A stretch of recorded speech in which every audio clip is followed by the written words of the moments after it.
Oi pessoas, sejam bem-vindos uma vez mais aqui a seu canal Tu Voz América. Sean bienvenidos una vez más aquí a su canal Tu Voz América.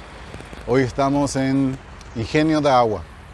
Hoy quiero compartir con ustedes con la guía de una persona que está acá en el ingenio a que nos explique y demos un recorrido, un paseo aquí por Ingenio da Agua, na cidade de Ilhabela, na ilha de San Sebastián.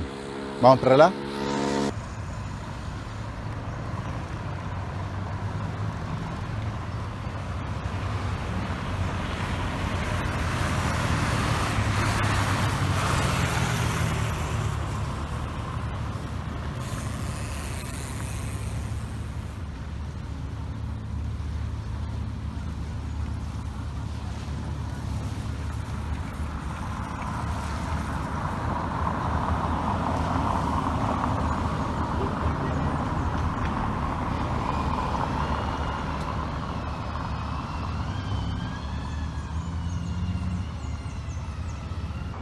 Bom, pessoas, o primeiro que você tem que fazer aqui em Ingenio da Agua é colocar aqui o nome seu, aí a cidade que você vem, você mora, tá bom?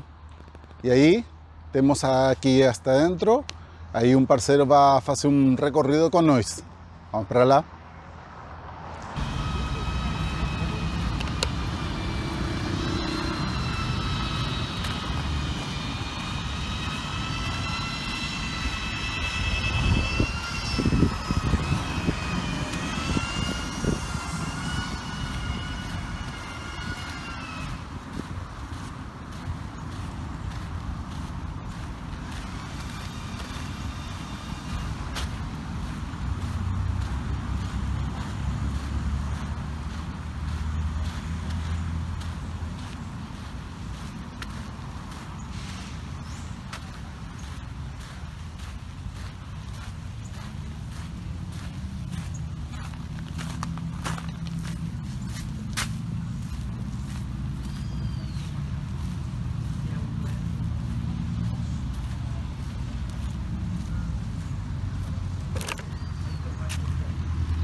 Oi. Olá, tudo bem? Seja bem-vindo.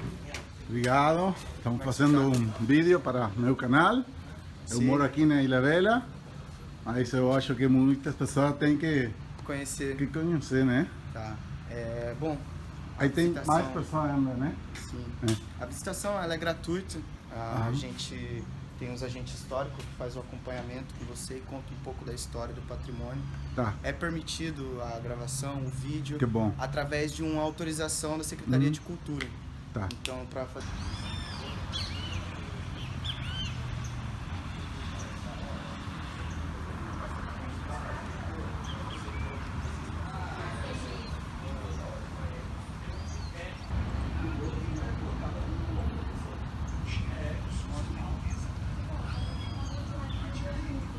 Então, estamos aqui com prévia autorização. Claro. Temos que ter uma autorização aqui da prefeitura e eles accederam a fazer o vídeo, colocaram a Daniel, Sim. Sim, que vamos Daniel. fazer juntos, Daniel e Júlio, aqui em Tu Voz América. Sim. Vamos a conhecer hoje. Bom, sejam muito bem-vindos ao Parque do Fazenda do Engenho d'Água, aqui hoje patrimônio da prefeitura. Já foi aí propriedade particular, edificada no final de 1700, né, então século XVIII, e início de 800, né, século E XIX. Fazenda do Água, Engenho do Água tem que referência direta da água que ele sacava da cachoeira? Exatamente, exatamente. A fazenda do engenho d'água é que o engenho seria como se fosse um motor. Então, tem uma parte do engenho que se faz com uma moenda, né? Essa daqui era uma fazenda de açúcar. Então, você precisava, num dos processos, fazer a moenda da cana-de-açúcar. E, dessa forma, precisava de uma força motriz. Que vinha do água. Exatamente. Há um desvio feito no córrego Ilhabela que passa aqui atrás por dentro da propriedade, né, da antiga propriedade, hoje já parte do município, onde se faz um desvio, desse desvio vai para um açude, desse açude vem para um aqueduto até uma roda d'água. Essa roda d'água a gente consegue ver no livreto aqui que é entregue e também vai ser uma das nossas primeiras paradas. Tá bom. Vamos lá? E isto fizeram os portugueses? Exatamente. É uma arquitetura açoriana. Então, do final de 700, né? Então já aí numa evolução já da colônia, né? A colônia já tinha aí pelo menos 200 anos, então já não estava mais aí fazendo apenas, exclusivamente extração de madeira. Aqui a colônia portuguesa fazia já a produção de açúcar e de cachaça, principalmente no litoral, onde você tinha fácil mobilidade por conta das embarcações. Tá bom. Bom, acompanhando a exposição, a gente sempre faz aqui a menção, né, aos arquivos oficiais do governo federal por meio do Instituto de Preservação Histórico-Artístico Nacional, né, o IFAM, as pesquisas que foram feitas, né, a partir de uma solicitação de um antigo proprietário aqui que adquiriu a fazenda em 1939 e foi aí até 2015 quando houve um processo de desapropriação da fazenda, né, de parte inicial da fazenda, que seria aqui a sede, né, hoje é patrimônio tombado, né, para poder fazer a abertura ao público, né, por ser aí um dos cartões postais da cidade aqui de Ilhabela, tá bom? Então a gente vai fazer esse acompanhamento. Esse daqui é o mecanismo do engenho d'água, né, que vai dar o nome aí fazenda do engenho d'água, né? Então, onde antigamente se tinha essa força motriz sendo feita por animais de tração, geralmente bois, né, cavalos em alguns momentos, utilizado também homens escravizados para poder fazer essa força motriz na moenda da cana, ou que seja qualquer outro tipo de moenda, poderia ser de milho, de trigo, de arroz, de qualquer outra coisa, porém com equipamento. Esse daqui equipamento era para moenda de cana-de-açúcar, então ele tem uma série de rolos verticais. Hoje em dia a gente tem aí já uma moenda moderna, década de 40, década de 50, quando aí a família Gontier veio e abriu uma indústria de cachaça. Então a parte do que a gente vai ver hoje dentro aqui da fazenda é dessa segunda fase, né? A primeira fase seria uma fase colonial, a segunda fase vai ser uma fase aí industrial, que era da família Gontier de franceses. Foram eles inclusive quem solicitaram aí as pesquisas desse instituto do governo federal, tá bom? Tá bom.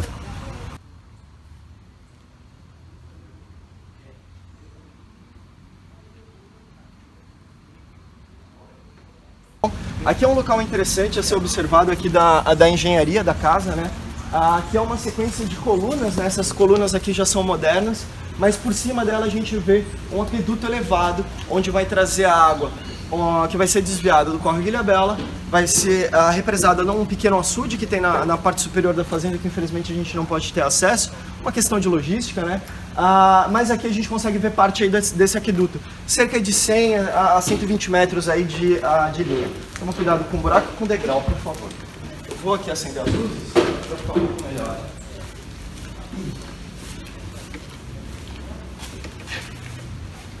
Bom, esse daqui era o espaço onde ocorria a moenda da cana-de-açúcar.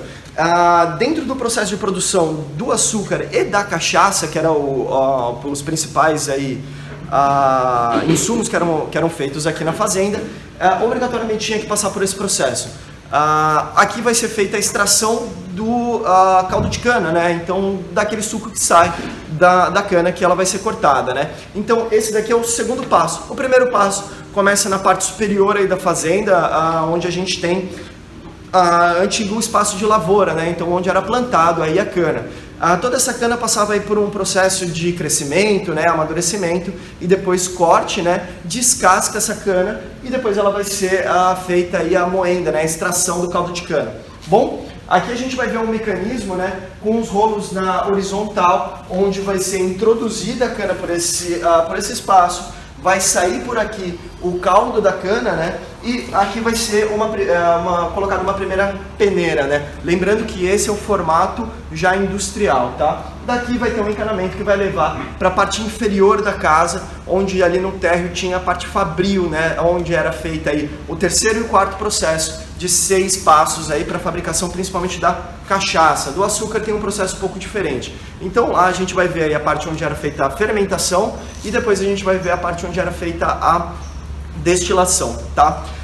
Esse espaço aqui a gente também coloca como homenagem a canoa vencedora, né? Então, uma representação aí dos meios de transporte da época, né? Praticamente aí até a década de 30, 40, quando foi ser introduzido o motor a diesel, era feito aí o transporte de praticamente qualquer coisa que era produzida para o Porto de Santos na canoa remo. Levava-se aí em torno de uma semana e pouco, uma semana e meia. Uma semana no remo. Para chegar até Santos. Exatamente. Hoje a gente faz aí de carro, né? Sem contar a fila da balsa, a gente consegue fazer aí de carro em 2 horas. Ou seja, colocavam aí nessas canoas as produções. Isso. Tanto aí o açúcar, que era fragmentado, né, depois de ser passado por um processo de purga, né, que seria uma desumidificação do melaço, onde é feito aí também da extração do caldo de cana, colocam-se em tachos, esses tachos aí você vai ferver esse caldo de cana, e fervendo esse caldo de cana você vai encontrar um produto que parece um caramelo,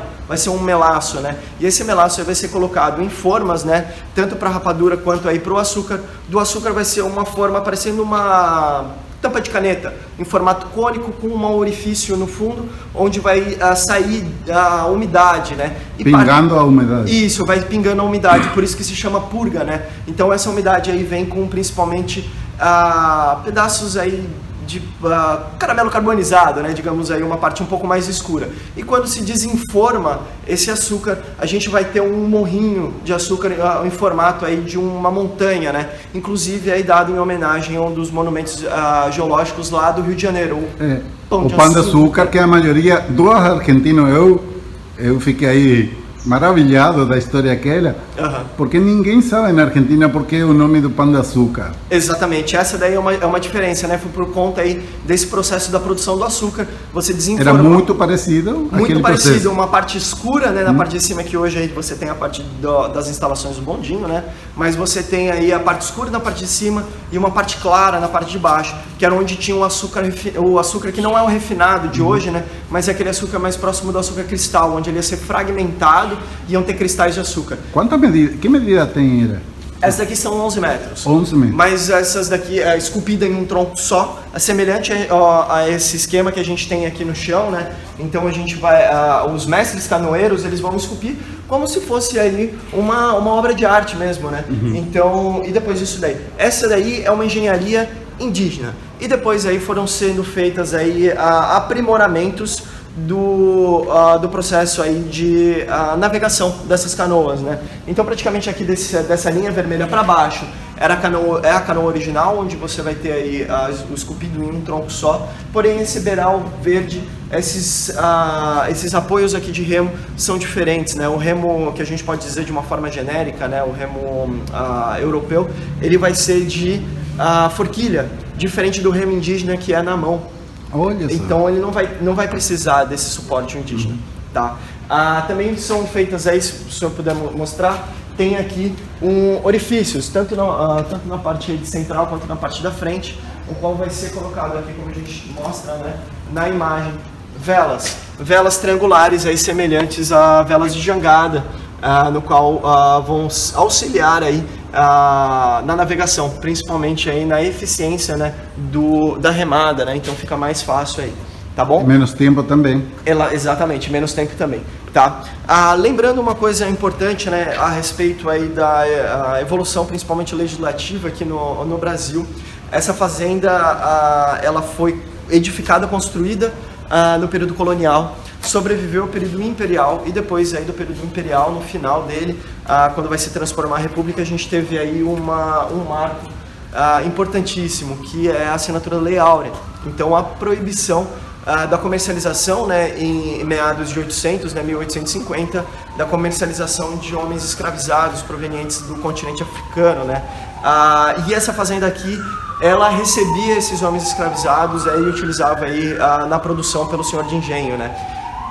E no final de 800, quando a gente tem a assinatura dessa Lei Áurea, essas fazendas de açúcar, né, principalmente aqui do litoral, onde teve uma colonização tardia, elas vão ser abandonadas. vai cair muito a produção justamente porque eles não vão ter mão de obra suficiente para a lavoura funcionar, né? E depois aí já na década de 40 que vai ser de novo repovoado principalmente pelos imigrantes, os imigrantes mais abastados que tinham dinheiros e propriedades aí na Europa. Eles adquirem essa fazenda e depois aí dão proveniências a novos bairros, novos loteamentos, a hotéis e por aí vai, né? A gente vai ver muito dessas fazendas aí a início de 800 no Vale do Paraíba, que era a produção de café, tá? Que já em 800 o que se melhor e se mais produzia aqui no Brasil era o café, não mais a cana. Tá, a cana aí era praticamente um subproduto. Foi mudando. Primeiro a cana, depois o café. Primeiro foi a extração de madeira.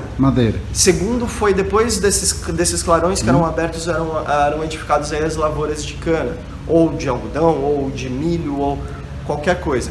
Lembrando que em meados de 700 se teve aí a aprovação de um decreto regencial para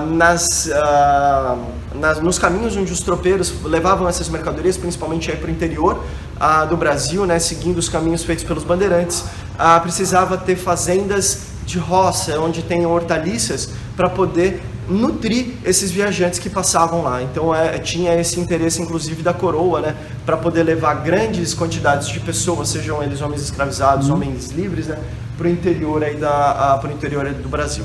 Então, aqui nós vamos passar aqui por uma das fachadas, né, da fazenda, né, olhando por outro ângulo, a gente vai ter aqui, né, 3 óculos, né, ou então orifícios aí para ventilação, no qual hoje a gente vai ter ali 4 janelas, né, então a gente vai ter aí pelo menos 4 janelas novas, né, onde o lugar onde era depósito veio a ser aí acomodações, porque na década de 80, né, a gente teve uma mudança, principalmente da legislação uso e ocupação do solo aqui no arquipélago de Ilhabela, fazendo com que as grandes lavouras não pudessem ser mais edificadas, aí sim dando função a outros pedaços de terra. Muitos deles aí vieram a ser loteamentos, né, novos bairros. E essa fazenda aqui, como era uma propriedade particular, ela foi ser utilizada aí como casa de veraneio, né, pela família Gontier. Então a gente vai ver aí na parte... Gontier, que eles eram franceses. Franceses, exatamente, franceses. E a gente vai ver ali também outros equipamentos, né, que foram colocados nessa época, como a piscina, a churrasqueira, no lugar aí onde era destinado principalmente aos fornos que alimentavam tanto aí o alambique, que a gente vai ver na parte de dentro, né, e um espaço aí também possivelmente era utilizado para onde estavam os tachos, tá, para poder fazer o melaço. Vamos lá? Vamos. Essa paisagem que vocês estão vendo, né, com o Pico do Baipi atrás, né, lembrando que ele não é o mais alto aqui do arquipélago de Ilhabela, né, o mais alto do arquipélago é o Pico de São Sebastião, 1.379 metros, né. Esse daqui ele tem 1.048, é o único pico que pode ser acessado, né, por meio da contratação de um guia, um monitor ambiental do Parque Estadual de Ilhabela, tá, por conta aí das dificuldades de ascensão a ele. Bom, e essa paisagem aqui ela é protegida legalmente, ela tem um tombo paisagístico, então não pode subir um prédio atrás do casarão ou na frente do casarão que impeça a visualização da calçada para a parte aqui da fachada do engenho, tá? Então não podem ser alteradas as características físicas aí da construção original. Tá bom. Tá bom? Esse daqui é o interior, né, da fazenda, aquela parte que eu falei para vocês ali na parte da moenda, o qual aqui era uma parte fabril, né? Hoje a gente consegue visualizar uma maravilhosa sala de estar, né, com um piso muito bonito, mesas, cadeiras, né, um local aqui para se dispor aí a televisão. E aqui a gente tem também um outro espaço que é falando a respeito aí sobre a herança cultural, né, e raízes da consciência negra, né? Aqui, que também foi um local... Consciência negra porque tinha muitos escravos. Isso, exatamente, exatamente. Então a partir, né, de 600, né, meados de 600, foram ser aí comercializados para poder fazer aí, ser a mão de obra, né, das fazendas aqui da colônia, tá? Vocês acabaram de ver alguns artefatos que foram coletados aí dentro de um sítio arqueológico colonial, né, do período colonial, no qual aí tem cachimbos, cumbucas, né, e esses materiais aí são interessantes aí para ser estudados e analisados para saber de onde que essas pessoas vieram por conta dos ornamentos utilizados. E a vida que tinha naquele momento, né? Exatamente. A vida é um pouco mais difícil por conta aí da precariedade desses artefatos, mas em relação principalmente... E a precariedade mesma da sua vida. Isso, exatamente, né? E a complexidade, tá? Bom, aqui a gente vai ter algumas manifestações religiosas, né? Africanas, né? Que foram ser mescladas aí às manifestações religiosas também cristãs, né? Muitas delas aí utilizando os mesmos dias, né? De representações. Hoje, nesse mês mesmo, né? Nesse mês mesmo a gente teve aí a celebração de Nossa Senhora da Ajuda, do Bom Sucesso, né? A protetora dos navegantes. Isso, exatamente, a patrona aqui da cidade. E também é celebrado o dia de Iemanjá. Então a gente tem entidades semelhantes aí, tá? E junto aqui uma das maiores comemorações que se tem na ilha é a Congada, né? Então essa manifestação cultural de cunho africano, né? A gente tem aí praticamente desde 800, quando foram celebrados aí essas manifestações. São utilizados aí instrumentos como a marimba, né? De cunho histórico, né? E também alguns tabaques, né? Que são tambores aí utilizados desde os primórdios da civilização, que foram trazidos, né? Então mantém as mesmas raízes, tá? Esse aqui era um dos principais equipamentos aí para a produção da cachaça, né? Ele é o quarto passo da produção, né? Sendo o primeiro o plantio, o segundo a moenda, o terceiro a fermentação, que eram feitas em dornas, né? Se o senhor puder mostrar, são aqueles equipamentos ali que hoje fazem parte ali do balcão, que parece um barril, né? Mas é uma dorna, né? Tem um formato diferente, né? E ele justamente era utilizado aí para fermentação. Então nesse espaço aí onde a gente tem a exposição, ficavam aí cerca de 13 deles, onde eram adicionadas as leveduras a esse caldo de cana e depois era feita a fermentação, em média aí mais ou menos uma semana. Depois aí quando chegasse no ponto correto, né, do grau alcoólico, né, eram colocados aí da destiladora, né, no alambique. Ou seja, que primeiro tinham que fermentar? Sim. Tinha que se fermentar para ter a produção do álcool e depois você vai separar esse álcool desse... Mediante? Isso, mediante aqui esse equipamento, tá? Então vai ser feito aí uma coluna de fração, né? Tem uma questão física, né? Você vai evaporar a solução alcoólica, fazendo com que ela se torne um gás e essa solução, né, em formato de gás, vem para esse segundo recipiente, onde vai ter água gelada ali dentro, né, numa serpentina, e esse gás, né, vai se tornar uma solução alcoólica. Inicialmente essa solução alcoólica ela tem um teor muito alto, né, é o famoso álcool de farmácia, né, um álcool 90, né, que a gente conhece.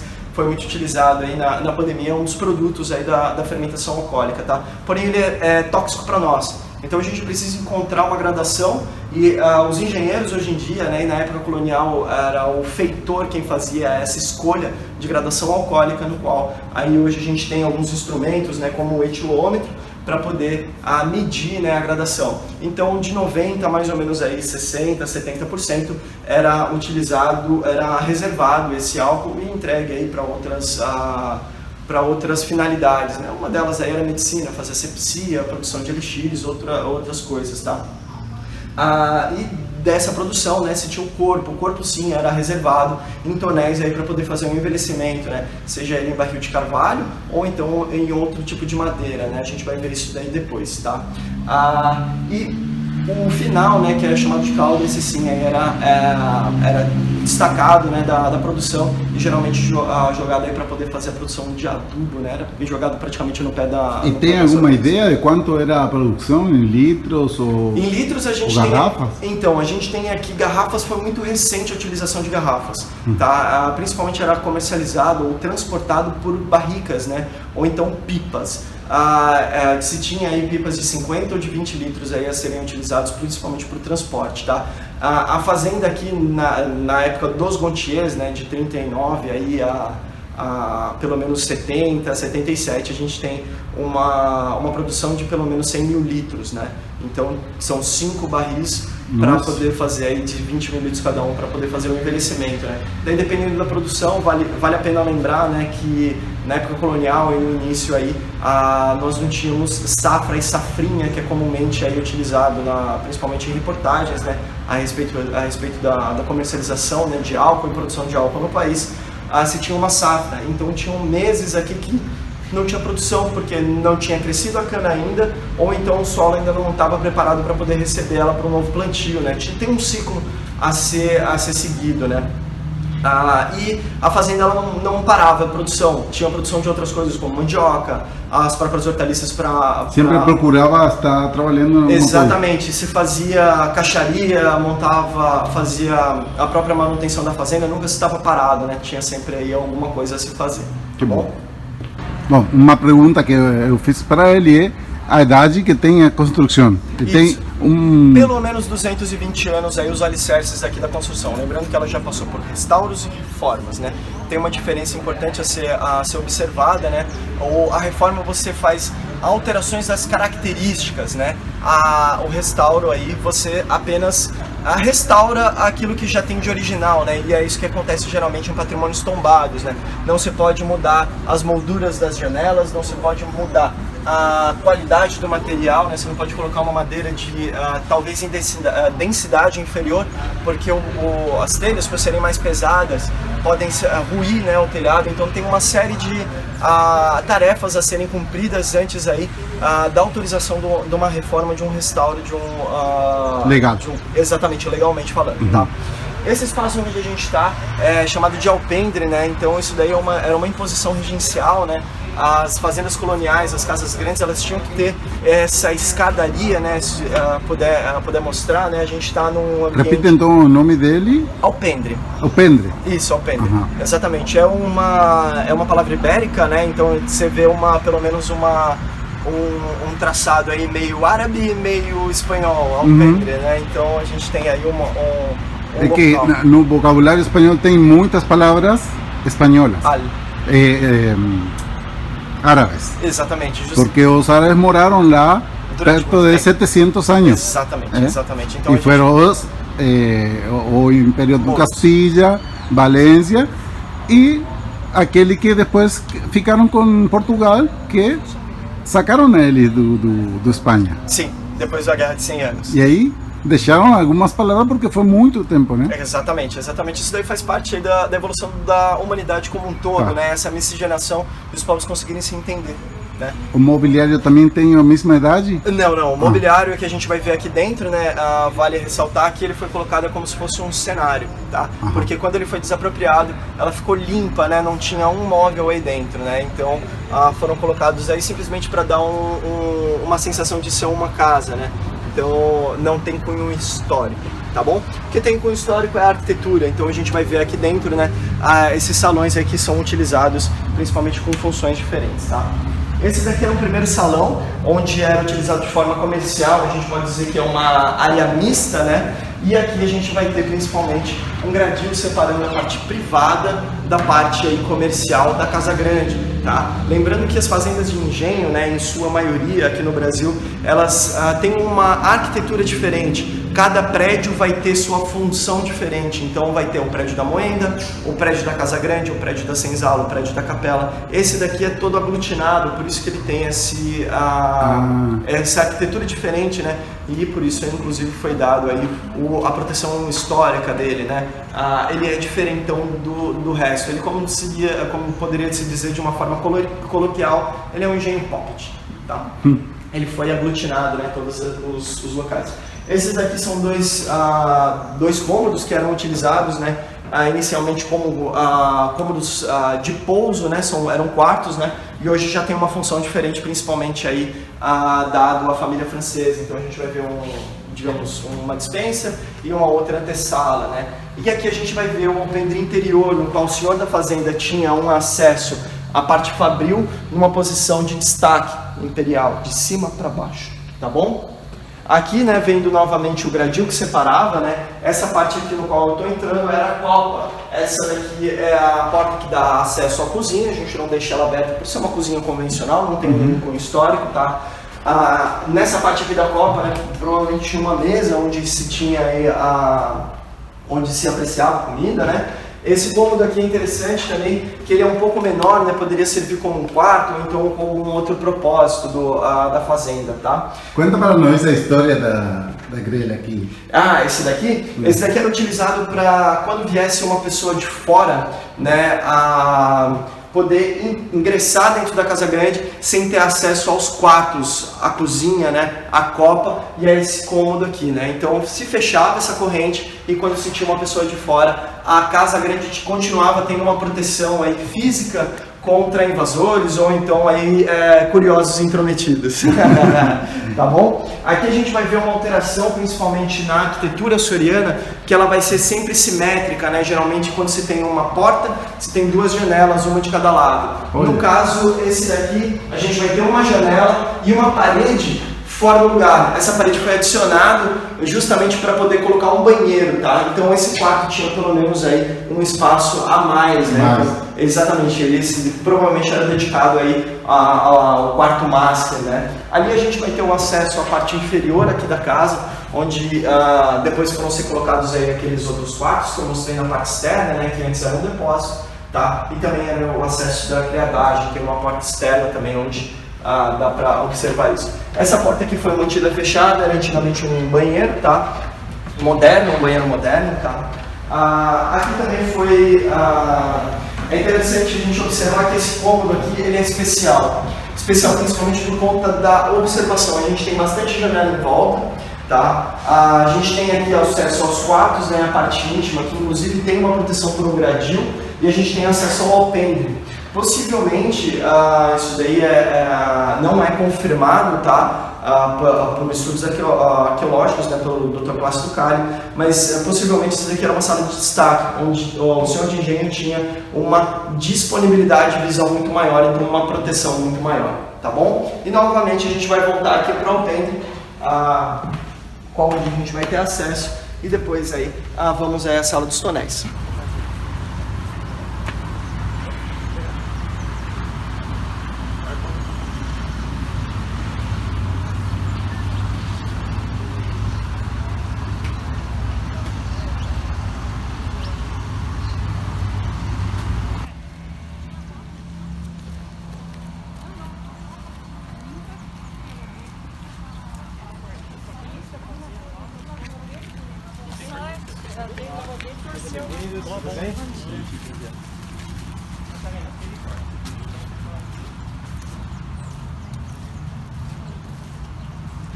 Se quiser já fazer daqui. Tá? Bom. Tá ligado. Bom, a gente vai entrar aqui agora num dos locais que é de produção, né, da parte aí final da produção. Então a gente está falando da parte do envelhecimento e do invase. Lembrando também que o invase aqui na fazenda do Engenho d'Água, né, cachaça do Engenho d'Água, foi ser feito aí tardiamente, né? Lembrando que a cachaça aí era transportada, né, em barris, tá? Então aqui a gente vai ver o maquinário antigo utilizado, né? Lembrando que esse daí já vai ser um maquinário da... Aqui você faz tonéis? Isso, esses daqui são os tonéis, são 20 mil litros cada um, né? Num total de 5 tonéis, então 100 mil litros aí de produção, tá bom? O sea, para los hablantes hispanos tenemos 5 toneles, aproximadamente 100.000 litros de produção de cachaça. Exatamente, da parte da produção de cachaça, né? Depende aí da quantidade de tempo que vai ficar dentro desse tonel envelhecendo, né? Quem decide isso daí vai ser, de forma moderna falando, né, o engenheiro de produção ou então o engenheiro agrônomo, que vai fazer aí a medição de graduação alcoólica, né? Adicionar modernamente, né, algumas conservantes aí para poder... Ou seja, que aquela família francesa tinha uma pessoa encargada da produção. Sim, com certeza, com certeza, com certeza. Não eram os mesmos donos que faziam... Eles tinham acesso a essas decisões, né? As decisões quem toma sempre são os donos da empresa, né? Mas quem executa geralmente não são os donos da empresa. Quem executa são seus funcionários. Uma coisa interessante aí da legislação é que essa fazenda aqui na família dos franceses, quando eles vieram para cá, a gente já tinha a consolidação das leis trabalhistas. Então a gente já tem aí assalariados trabalhando para cá. Muitos deles aí imigrantes que vieram aqui para o Brasil, né, com conhecimento de produção, não só de açúcar. Então a gente vai ver aí alguns outros engenhos, né, como o engenho da Toca, que vale muito a pena ser visitado, que era uma família belga que veio para cá, para Ilha Bela, justamente porque uma das pessoas da família, ele era agrônomo. E ele veio para cá para trabalhar numa dessas fazendas de cana-de-açúcar e percebeu aí a oportunidade para comprar também a dele, né? E oportunidade econômica de fazer cachaça. Exatamente. Então esse sim era um proprietário que fazia para ele, não era alguém que construiu uma empresa para fazer comercialmente. Tem uma diferença, entendeu? Bom, aqui, né, a gente vai ter principalmente utilizado aí a madeira amendoim, uma madeira branca, né? Poderia ser também substituído por uma madeira brasileira também chamada jequitibá, tá? Geralmente é chamada de madeira amendoim. Para que ele não confiera, não deixe no produto. Isso, exatamente. Ele não tem interferência nem de cor nem de sabor no produto. Ou seja, que tem o tanino da madeira é muito pouco. Exatamente, muito pouco. Diferente aí dos de carvalho. Geralmente a gente fala de carvalho porque é o mais conhecido, né? Daí o barril de carvalho ele vai dar alteração de sabor, né? Saborizando a cachaça, né? Não só do cor, sino também do sabor. Exatamente. Muda. O sabor muda, exatamente. Tá? Foram feitas algumas inovações dentro da produção de cachaça no Brasil, onde foram colocadas algumas raízes também dentro da produção para poder deixar mais palatável principalmente os ingleses. Porque os ingleses gostam muito de whisky, né? E o whisky ele tem um sabor muito amargo, coisa que a cachaça não tem, a cachaça é doce, né? Então foram adicionados aí, foram construídas outras receitas aí, justamente para poder agradar outros paladares, né? Tá? Então aí dentro da produção, né, já no final da produção, a gente vai ter um mecanismo a ser utilizado para o envase, tá?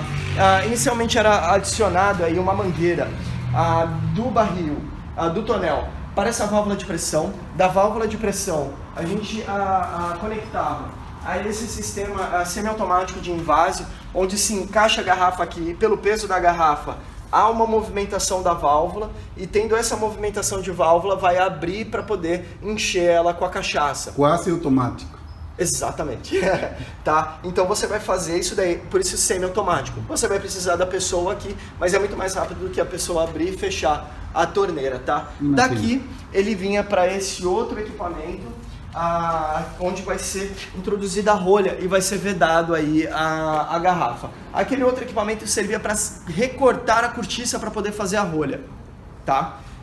E aqui a gente vai ter uma bomba, né, uma bomba de pressão manual. Isso, exatamente. E lá atrás uma rotuladora, tá? Faltam alguns equipamentos, por isso é um pouco difícil de identificar, tá bom? Mas tudo isso trazeram da Europa? Isso daí tem fabricação brasileira e outras coisas também foram trazidas da Europa, tá? Bom, anteriormente, né, a gente falou aí da rotuladeira, porém, quando não se tinha esse equipamento, né, colocavam todas essas garrafas aí nesses equipamentos aí que foram apelidados de berços, né, um suporte normal, e também era feita aí a higienização dessa garrafa e rotulada manualmente, tá? Uma por uma. Uma por uma, tá? A forma de replicação desse rótulo anteriormente era feito por esse equipamento, né? Os mais antigos vão se lembrar desse equipamento porque as provas aqui, pelo menos no Brasil, né, no sistema de ensino, era feito por esse mimeógrafo. Tá? Então era o Xerox de antigamente. Então você adiciona álcool, tem uma tira de pigmento, né? Geralmente era um pigmento azulado, justamente aí por conta da disponibilidade do pigmento azul do anil, né? Que é produzido em maioria das fazendas aí de colonização portuguesa, que dá inclusive aí o tom às janelas, as molduras das janelas portuguesas. Anil. Isso, exatamente. Anil. É o mesmo que eu conheço como se fora o azul índigo. Possivelmente. Que é onde falando aí que os portugueses conheciam o azul índigo porque chegaram lá na Índia, né? Uhum. E depois espalharam essa planta aí para o mundo inteiro, assim como eles fizeram com a cana, com a banana, com a jaca, com a manga. Então isso daí tudo foi introduzido aqui no Brasil, tá?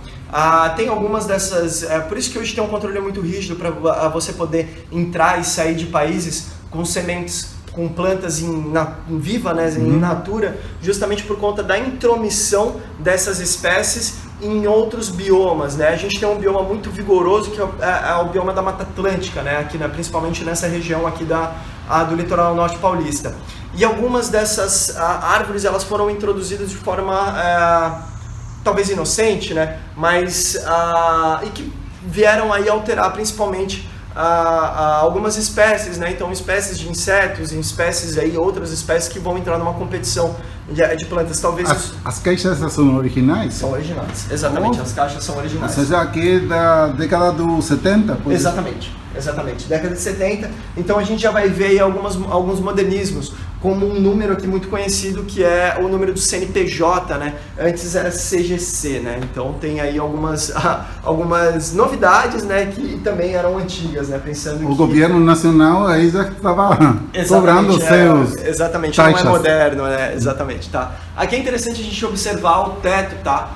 Esse madeiramento aí a gente pode dizer que pelo menos essas vigas aqui horizontais, elas são mais próximas aí de um período colonial. A gente não tem a datação correta dessa edificação, né? Como eu falei para vocês, né? Era uma propriedade particular, então não detinha a direito, não precisava fazer nenhum tipo de menção, estou construindo tal coisa. Não, construía-se. Tá? Aí depois, aí, principalmente com a República, que você precisa ter autorizações para não ter um crescimento desordenado, né? Então tem aí algumas... a data precisa, né? Isso, a gente não tem justificativas e principalmente as documentações aí com as datas precisas. Tá? Então aqui a gente faz o final aí da monitoria, onde a gente passou aí principalmente aí pelos primeiros e segundo passo, né? Lembrando que o primeiro foi um pouco distante, que era a parte aí da lavoura, mas o segundo passo a gente viu a moenda. Na parte interior, ali inferior da fazenda, no térreo, a gente viu aí o local onde era feita a fermentação e a destilação da cachaça. E depois aqui a gente vai ver o quinto e o sexto passo, onde é feito aí o envelhecimento e o invase dessa cachaça para depois ser comercializada, tá? Muito obrigado aí pela visita, espero que vocês tenham gostado aí. Obrigado a nós. Vídeo, tá bom? Espero que chegue a muitas pessoas, que tenha o agrado de conhecer você. Maravilha, aqui, muito obrigado. Ficamos uma vez mais surpreendidos com as explicações, com toda a história, porque sempre queda alguma coisa, né? E sim, sempre tem alguma coisa nova, tá? A gente está gravando agora em fevereiro de 23, então aqui durante esse mês a gente tem a certeza de que o horário de visitação é das 10 horas da manhã às 18 horas, quando se encerra aí as atividades na fazenda, né? Então a gente tem esse tour de mais ou menos aí 1 hora, né? Então cheguem por volta aí das 5 horas, né? Entre 4h30 e 5 horas como último horário para conseguir aproveitar aqui a monitoria, né? Poder tirar todas as dúvidas, tá? E a gente também faz aí a recomendação da visitação do centro histórico, onde a gente tem aí praticamente o início da criação da Vila Bela da Princesa, né? Em 1805, que depois veio a ser o início, aí, o embrião de Ilhabela, né, em parte de emancipação. Então lá tem no centro histórico a gente tem o Museu Náutico, na antiga cadeia e fórum. Tem também interessante a visitação aí para quem de interesse a Igreja Matriz, onde a gente tem um painel muito bonito no forro pintado, né? Tá? E a praça aí na João Negrão, né, que a gente tem também ali menções aí ao Pelourinho e também a visita dos jesuítas com a imagem de Anchieta, tá bom? Muito obrigado. Muito obrigado. Gente, quem haya chegado aqui no final do vídeo, eu que agradeço. Eu preciso que você me deixe o like se gostou do vídeo, algum comentário. Se você quer conhecer, aí já ele pegou algumas informações para você. Se você vem aqui na Ilhabela, tem que vir aqui em Engenho d'Água. As pessoas são muito legais, é um circuito muito gostoso para conhecer. E a história mesma, a história do Brasil e a história do Ilhabela. Deus abençoe a vocês.